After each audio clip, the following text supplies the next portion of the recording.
The road to becoming a cardiothoracic surgeon isn't short or easy, but for those who have a driving curiosity and a passion for helping others, it may be the career for you. Today, Dr. Aaron Healy shares his insights, challenges, and the profoundly fulfilling moments that come with saving lives. If you've ever considered a medical career, you will not want to miss this episode. This is Career Chats with Katie and Robin.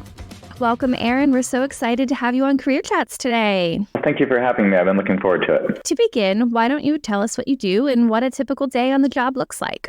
So I am a cardiothoracic surgeon. That means that I do surgery on the chest, the heart, and the lungs, and the esophagus.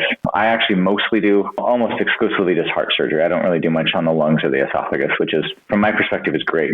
Typical day for me, I get to the hospital around 7 o'clock in the morning, and then depending on the OR schedule and things like that, I usually have one or two cases on for the day. The cases can vary in length and depending on what you're doing, and I'm usually there till around dinner time. So I'm usually home for dinner. That's not always the case for in surgical practices. I do about 1 day a week of clinic and then 4 days in the OR. In the OR, are you back to back? Is the whole entire day surgery? So it depends on what other cases are on, or if I have a room for the whole day, or if I just have one case, or if it's an afternoon case or a morning case. Things most heart surgery cases take between like 2.5 and 4 hours. So usually there's like a morning case and an afternoon case. It's kind of like do a morning case, then take care of lunch, and then do an afternoon case. And then I have to go see consults in between, which is a consult is when you have to go see a patient, someone they want your opinion on whether they need surgery or not. In addition to that, I'm on call usually about 1 out of every 4 nights. So if there's a transplant or a surgical emergency that needs to be taken care of in the middle of the night, then I take care of that. And about 1 weekend a month too. It's a really busy career as careers go. That's intense. But we're glad you do it. Oh, thank you. I'm sure lots of people are glad you do it. Well, it's fun. I mean, it really is. I think it's fascinating. You literally are looking inside of people and you get a view most people never will have. That's true. We get medical students in or people who've never seen it before, and almost always they come away saying, that's the coolest thing I've ever seen. Wow. It's pretty, awe-inspiring. So it's fun to be able to do that. How did you find yourself in this job? Was it something you always wanted to do, or was it sort of a slow journey to get there? So for me, I first thought about being a doctor when I was in high school. I took an AP biology class with a really great teacher who I found really inspirational. And, he was a guy who kind of had a second career. He was a canine cop who, for reasons I'm not really sure of, ended up becoming a high school biology teacher. And was a kind of a student favorite, I think, for a lot of students that had him. And, I felt really just kind of invigorated in his class in terms of intellectually and stimulated and things. And so talking about sort of careers you can do from biology, we talked about being a doctor. And so I thought, that'll be good. And so, be a doctor. But then it wasn't until I was in college that I determined that I wanted to be a heart surgeon. You have to get an undergraduate degree in something, a bachelor's degree in something to go to medical school. And so if you don't get into medical school, then you have to have a fallback plan for your career. And I didn't really want to do any of the jobs that you do with a 4-year biology degree.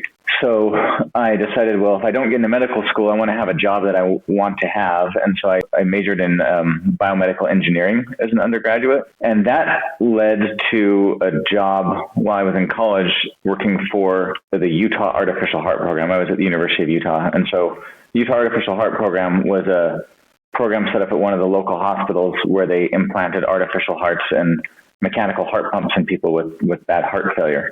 And so I kind of got that job. And then for me, that's when my moment was like, this is the coolest thing I've ever seen. And I decided that I wanted to be a heart surgeon. Awesome.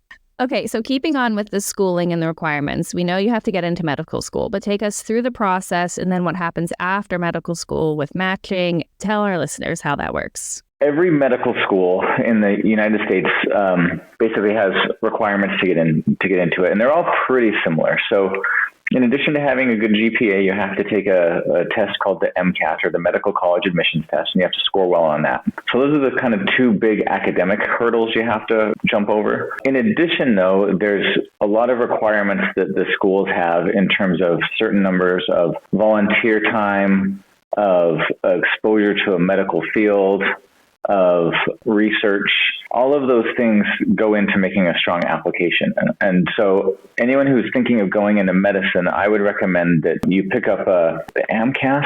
It's been a few years since I did this. I started medical school in 2006, so it's been a little while. There's a big, thick book that you can buy. It's probably electronic now and available online, I would guess, given that it's 2023 and that's how the world works. It gives a succinct description of what each medical school requires. And they're mostly kind of in the same ballpark. I was lucky because University of Utah, at least at the time, they said if you fulfill our admission requirements, meaning the service and the research, volunteering, and exposure, to doctors and their lifestyle and that sort of thing, if you fulfill our requirements, you'll fulfill the requirements for every other medical school in the country. So once you do that, then you put in your application for the medical schools, and then there's an interview process, and you kind of go back and forth with applications, and ultimately, hopefully, you get accepted somewhere. Medical school is 4 years typically. The first 2 years are heavy coursework. I think it was about 30 semester hours per semester of high-level sciences. So basically, roughly double a normal college course load for the first years of medical school. And then the third year, you start going on your rotations. And so you rotate through 6 or 8 different sort of general specialties in medicine. So you spend time doing family medicine, you spend time doing internal medicine, you spend time doing general surgery, maybe psychiatry, and then sometimes you can, pick some subspecialties you might be interested in. So if you want to do urology or some of these other things that are a little more niche, then you can get a chance to get exposure to that. Usually by the end of your third year, you've figured out what it is you want to do. And then you have to go through what you refer to as something called the match. And the match is like this crazy process where, and again, I hope it hasn't changed since I did the match in 2009, but basically the idea is that you pick your specialty and then you apply to all the programs you want to go to in your specialty. So just to kind of make it more real. So my first thing that I matched in was general surgery. If you want to do cardiac surgery, you have to do general surgery first in most cases. So I applied to general surgery, and so I applied to 15 or 20 programs in the country, and then some of them send you interview offers, and you fly around and you spend a good part of your fourth year of medical school doing interviews. And so that can get pretty pricey. You end up flying, the budget airlines a lot and trying to link these trips together and staying at cheap hotels and taking rideshare. It's kind of this little, adventure in academic poverty. After you've interviewed it, let's say you've interviewed 15 places, you rank them. Like me as an applicant, I rank them 1 to 15. And then the programs, let's say University of Maryland, for example, say I interviewed at University of Maryland, they interviewed me, but they also interviewed dozens of other people.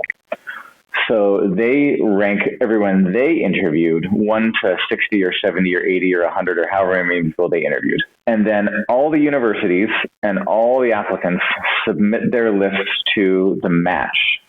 And the match is basically a big computer program that then matches the applicants and the programs to each other, with everyone getting their highest ranked choice. And by entering through the match, and the only way to do it is through the match, you basically sign an agreement that you will go where you match. Wow. The advice there is that if you don't want to go there, don't put it on your rank list.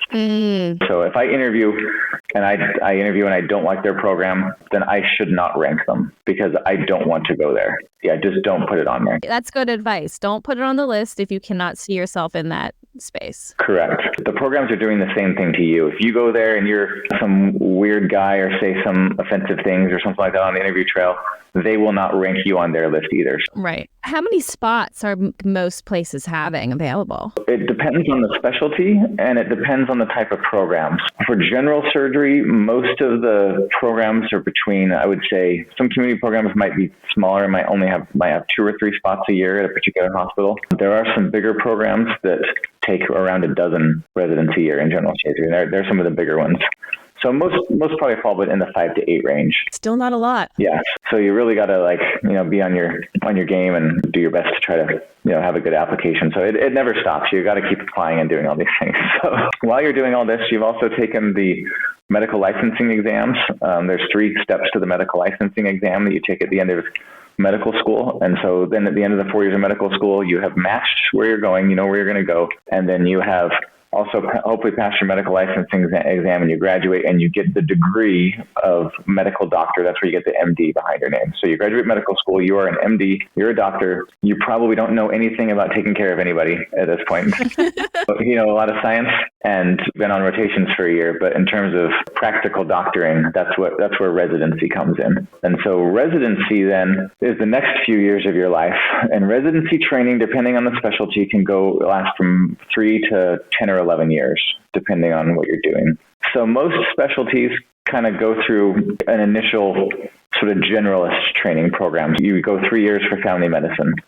If you do internal medicine, you're an internist or a hospitalist, that's 3 years in internal medicine. But if you want to be like a cardiologist, and I'm different than a cardiologist, I mean like a general cardiologist who doesn't operate, that's 3 years of internal medicine followed by 3 years of cardiology. Or if you want to be like an infectious disease doctor, that's usually 3 years of medicine followed by a fellowship in infectious disease, and I think those are usually 2 or 3 years. You want to be a hand surgeon, there's a few different training programs, but that might be orthopedic surgery for 5 years and then a hand fellowship after that for another year or 2. So for cardiac surgery or cardiothoracic surgery, I told you that most people go through general surgery programs. There is a direct match into a cardiothoracic surgery training program where you do not train as a general surgeon first, and there's about 25 spots in the whole country per year available in that pathway. So that's a 6 to 8 year program depending on where you match.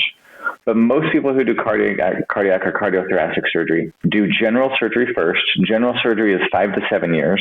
5 clinical years taking care of patients and operating and doing all that. And then the ones that are 6 or 7 years long also have a research component built into them. So I did a 7-year program at the University of Utah. I stayed there. I happened to match at the same place I went to medical school. So I did 5 clinical years, and then I did 2 research years.